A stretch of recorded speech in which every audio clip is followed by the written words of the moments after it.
as I was like gearing up to tell other people, that's when I started to realize that the world wasn't as kind or accommodating as my grandma and my now husband was. It was a lot. I would see the the people make fun of the other people for just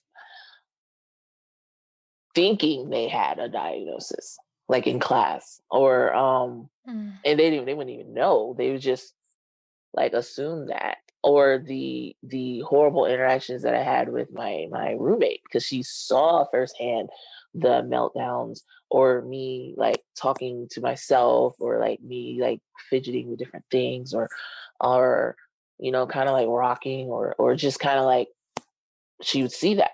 So then she would tell people, and then that kind of like spread. And I stayed in a small house, like, so it was like 30 girls, 30 freshman girls in a small house, and we shared everything. We shared the laundry, we shared the little kitchenette, we shared the great room, or the and everybody knew everybody, and everybody knew this person's business, so it was just a situation where I was like, I don't want to bring any more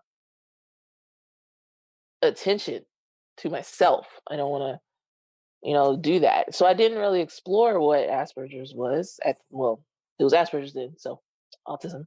But I didn't explore what that diagnosis meant. Like, what does it actually mean? Like, why do I feel this way? Why do I have these sensory issues? Why do I, at that point, I'm just still thinking it's just this weird anxiety that I'm having. It's just, that's all it is. And all I got to do is just treat the anxiety, and then I'll feel better, And so I didn't really Mhm. like go into what is this? What does it mean? And how does it affect my life? I didn't do When that. did that change? Huh. I want to say when my oldest was probably 9.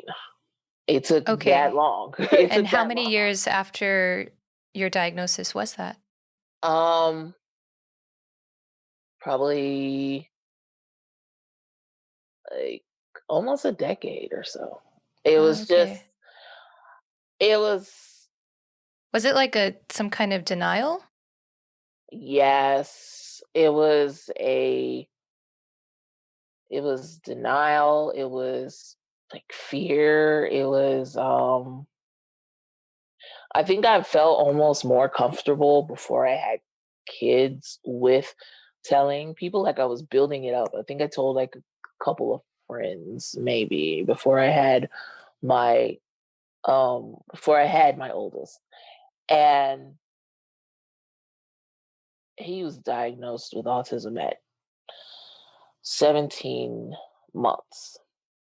Mm. And then that's when I went into full like sadness, and I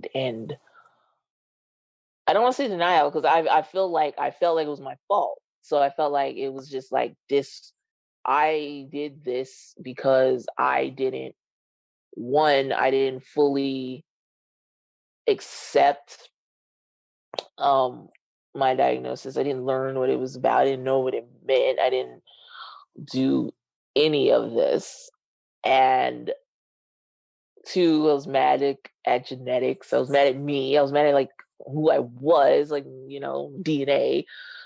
And that sent me into like a kind of like a deep, deep, dark space after he was diagnosed. It was just like, this was my fault. And then Mm. I didn't want to even fully confront the autism within me, because this is what, I did this to my son, and I didn't want to learn about it. And I think I was in that space for probably I want to say like 6 months or so after he was diagnosed. I was kind of just going through the motions. I was just doing what every one of the caseworkers said, just follow this protocol, sign him up for these programs, have him see these doctors, have him, and I was just kind of just I was still doing it, going through the motions. And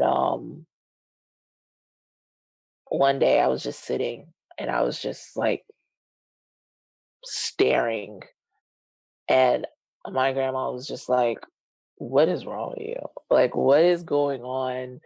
And I just told her, I was just like, I did this and I don't know what to do. I don't know how to like do anything. And at this time I was having probably like a meltdown like once a week. I was burnt out, I was worn out, and I wasn't even attributing any of those feelings and those experiences. I wasn't even thinking that it was autism related.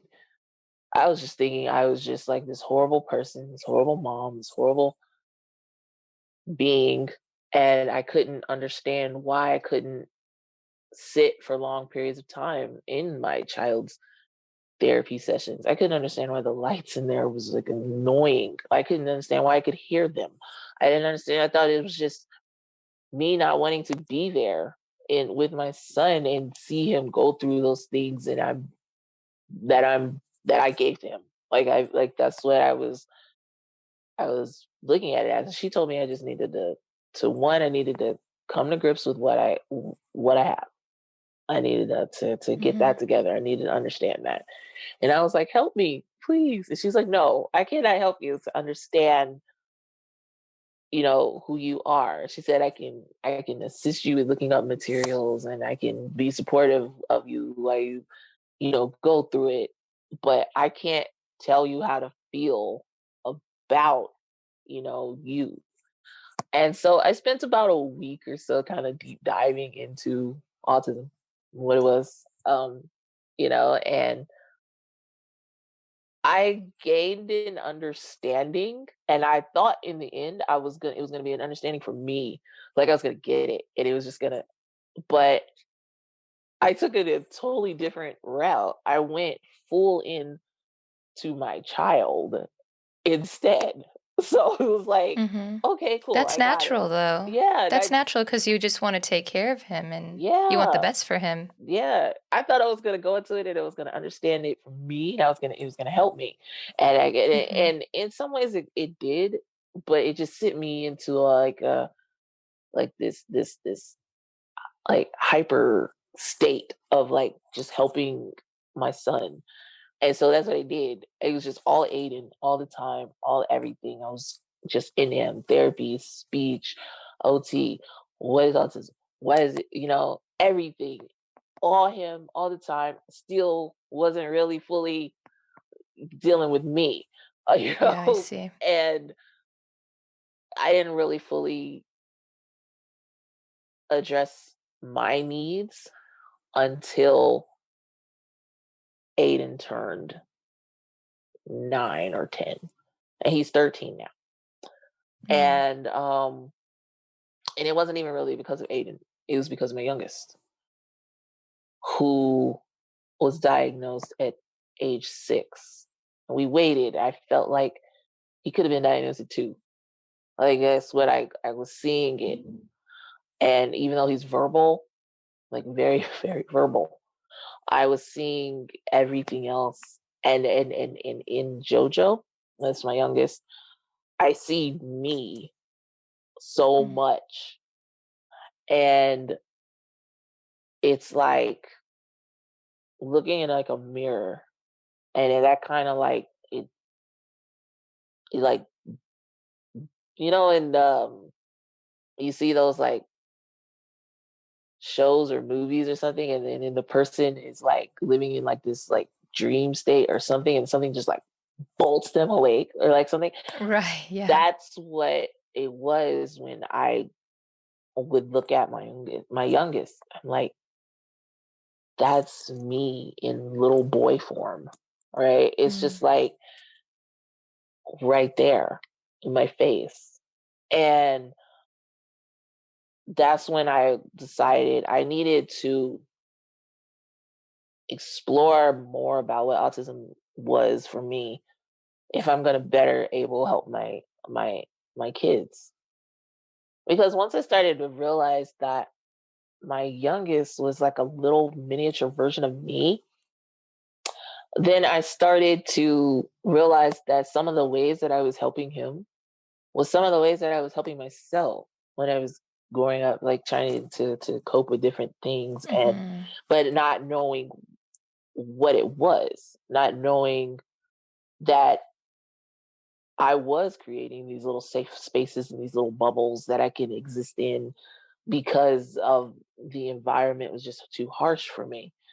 And I didn't realize why I was doing that, but I was doing it to try to like counteract that assault on my senses. And and I realized I was helping him. And I was like, I gotta explore more of me. And that's how I can help my kids. You've been watching Autism Knows No Borders. If you like this video, please give it a thumbs up and subscribe to our channel.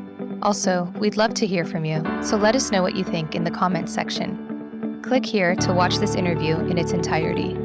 You can also find us on your favorite podcast app.